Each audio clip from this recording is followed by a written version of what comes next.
India और European union की trade deal को हर कोई मदर ऑफ ट्रेड डील्स क्यों बोल रहा है और इस डील को फाइनलाइज होने में 15 साल कैसे लग गए? Let me tell you all the कलेश behind this deal. So independence के बाद Europe saw India as a protectionist nation, basically not business friendly, and उसने चाइना को as a real opportunity consider किया for trade.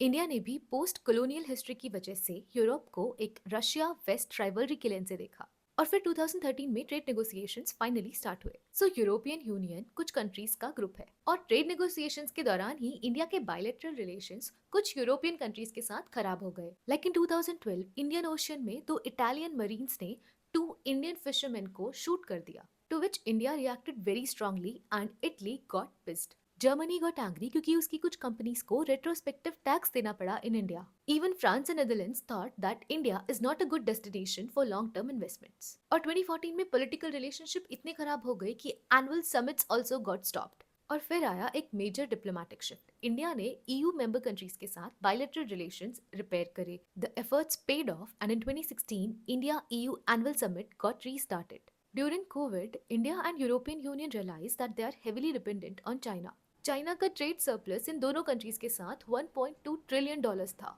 That's why in 2022, India and European Union restarted their trade talks seriously. और उसके बाद आया Russia Ukraine war, breakdown of multilateral organisations like UN and World Trade Organization, and most important Trump's America, unpredictable, protectionist, tariff heavy, and even hostile on the issues like Greenland. What we are seeing now is deliberate diversification, which means reducing overdependence on China and de-risking ties with an unpredictable US. Because it's not just about trade, it's about shaping global order with greater agency.